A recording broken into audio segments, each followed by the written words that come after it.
Welcome back then. Let's take a look at how this market has performed today, and it certainly has been quite boisterous considering that Joe Biden has clinched the US presidency. He is now president-elect, and it seems that markets are riding the wave across the globe. In fact, record highs in some areas as well, as markets continue to enjoy some positivity. Asia this morning went all out onto the gains picture, with the Nikkei going up the highest there, more than 2% gained, in fact, 2 1/10% over there. Massive 514 index points. The Shanghai Composite also enjoying some good numbers, was one of the big gainers out on that front as well. 1 8/10%, enjoying some positivity. All of that has filtered through into the European market as well, which has taken some positivity from the news. Indeed, perhaps working relations could certainly begin to change. The question becomes trade policies. Could those be a big issue, however, though, for some other countries? As we noted, even with Japan, they're asking themselves what exactly happens from here on in, and how do things change when it comes to policies. 1 1/3% higher for the FTSE 100 out in London. The CAC 40 is, however, up 1 2/3% there, with the DAX one of the biggest gainers, 237 points there, nearly 2% to the good. Enjoying this positivity means that locally we're also doing pretty much the same. 1 1/10% to the good is the JSE All Share today, so some positivity as it sits firmly above that 57,000 point mark. The positiveness comes from a whole host of other data as well, including, of course, the risk on trade that seems to be setting into the market picture following Joe Biden clinching that US presidency seat as well. The big gainers, financials going up 2 2/3%, following through from the banking shares, which have taken in more than 3% of gains at present, sitting at 5,809 points. So some positivity over there has certainly helped the financials tick themselves higher. Resources have also gone up 1%, despite a slightly mixed picture when it comes to gold mining and platinum mining shares. Platinum miners seem to have been able to eke out some gains, even if it is just 1/3%, but gold mining has gone down almost 1% there, so falling off quite prodigiously. Industrials then have also gone up today, sitting 0.8% to the good. A much firmer picture there at 81,262 points. Even the property segment has gone up more than 1%. In terms of the stocks that have gone higher than today, WBHO also enjoying some positivity, 93 Rand and 27 cents a share there for WBHO, one of the last remaining of those construction stocks, and today taking up some positivity, nearly 5% higher in fact. Also onto the banking counters, as those have gone up more than 3%. Nedbank has followed suit, taking in a 4.8% gain today at 112 Rand and 66 Rand a share. First Rand doing pretty much the same as the rest of the banking counters, on the up, 4.5% to the good. 41 Rand 64 is how much that share price sits. Unfortunately, on the other end of the spectrum, you do have things like property counters not necessarily doing too well. You have Liberty 2 Degrees going down 5.4%, but one of the big losers today, Life Healthcare, more than 19% weaker, still sitting at 17 Rand a share on that front, with HCI, Hoskin Consolidated Investments there, going down 3.6%. Onto the commodities board then, 3 1/3% higher is the price of Brent crude. It's still above that $40 a barrel mark. Some positivity then, of course, as we noted, Joe Biden taking the US presidency, meaning that the markets believe that a whole lot more certainty perhaps could return to the market, but a steady price towards the uptick there. More than 1% gain though for platinum. It's at nearly $900 a fine ounce there, with platinum sitting at $1,953. That's $1,953 a fine ounce on that front. Slightly better picture for the local currency. Let's remember though that the local currency is sitting at its best mark since at least early March, if not late February, which makes it pre-pandemic levels currencies right now that we're sitting with at 15 Rand 55 against the US dollar. So some betterment certainly across the board on that front. The Rand not doing too bad over there, having only lost now what seems to be 9 or 10% or so compared to where it started the year at around 14 Rand against the US dollar. Against the euro though, we're sitting at 18 Rand 46 cents. Against the quid, it'll set you back 20 Rand and 42 cents. Bright Kumalo from Vestact Asset Management also joins us now as we get to unpack this market picture. Bright, it's all about the win that Joe Biden was able to secure. Even the emerging markets are enjoying the positivity. It seems to be all risk on. Yeah, I mean, look at the Rand, for example. We started out at around 15 Rand, 52 cents for the week. Basically, the highest level we've seen since March this year. So we're back at pre-COVID numbers against, the US dollars.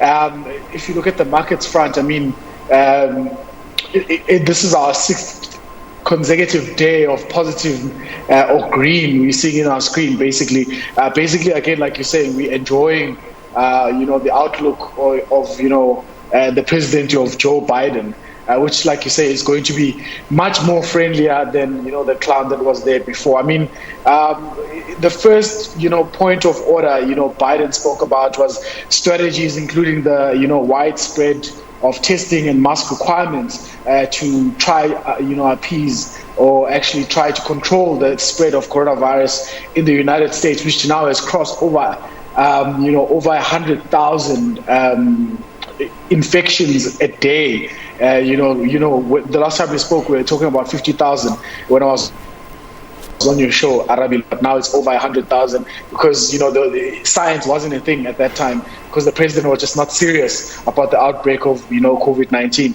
Again, you're talking about science. He plans to speak and build trust in agencies such as the US CDC and the World Health Organization, which is all good and well for science as a whole for the world, because America is a big contributor, or used to be a big contributor in science in that matter. So this has been good so far for markets, and it seems like it's going to be good for individuals as well, not just for us market participants.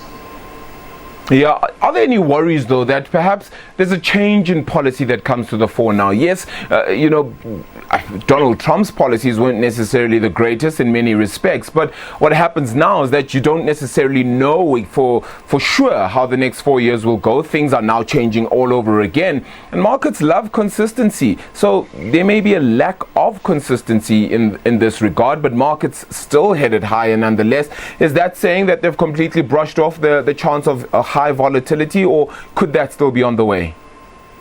No, volatility is still going to be there for sure, but I think what the market is actually saying to us is that it's probably more of the localist policies that Trump has imposed on, for example, trade agreements. What the market is saying is that all of that is going to reverse, and it's going to look better for globalization. So it's going to be good. We talk about green policies as well.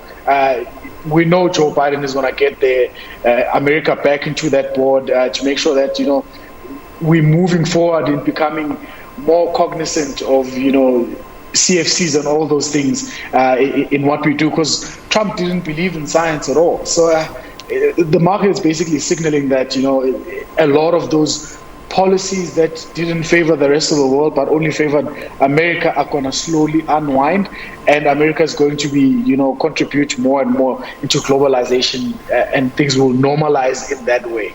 But going forward, of course, we don't know what new policies is going to impose, or what is going to come up with. But I think it's going to be more US linked more than affecting us, for example, South Africans. Whereas the things I'm talking about is things like, for example, his taxes that he wants to impose on the rich. That doesn't really affect us as South Africans, for example, as a trade partner. Yeah, it doesn't necessarily. Yeah, 100%. All right, let's get into some equity news then, Brighton, particularly on the local front somewhat. Sasol's ex-boss, Mr. Constable, then deciding, well, he's going to, of course, he moved out of Sasol a while ago now. He's heading to a company called Floor. I think it's Flour, actually. Please correct me. It is the head contractor for Lake Charles and that chemical project. The irony in all of this, how big a move is this then for the market? Is this positive for Sasol in some way as well? I don't foresee it being positive for Sasol in any ways, because I tweeted about this not so long ago. Some people are calling it the javelin move or whatever. I don't understand what it is, but some history here. So the former head of Sasol, like you say, he signed off on this group's disastrous Lake Charles plant that was built, which was, let's put it into the numbers into perspective here. It was supposed to cost about $8.9 billion US. It's costing us, Sasol now, $12.9 billion so far. Could be more, could be less. I think it could be more. It's most likely to be more than less at this point, which was it's just under 50% more than what they had budgeted for. like you're saying, I'm not quite sure, the name of the company, whether it's Flower or Flow. We'll go with Flower for now, since you want to run with that. So he's actually been in this company for 30 years in many different leadership positions prior to actually joining Sasol in 2011, where he was the one who signed off on actually choosing these guys because he knew them, which I think had there was a lot of conflict of interest there, if you ask me, because he might have still have shares in the business, and no one seemed to have cared at the time. And look at where we find ourselves now. And now he's the next in line to become CEO in that same company. That should be raising a lot of red flags. Sasol should be the first point of order should be trying to sue this guy and ask about, restraint of trade agreements and all those sorts of things. But anyways, we digress here. But again, it's a South African business that tried to expand outside of the country, and the shareholders paid the big price here because there was a lot of shareholder value destruction. To put it mildly, because Sasol used to trade around 500, 600 rands a share. It's below 100 today, even though it's up a lot today. But again, it's not doing Sasol any favor. This guy definitely had a big hand in value destruction while he was at Sasol. Yeah, doesn't necessarily look all too rosy at present. Bright, appreciate the time though. Thank you so much for joining us here on Point. Then we'll hopefully chat to you very soon as well. Bright Khumalo from Vestact Asset Management.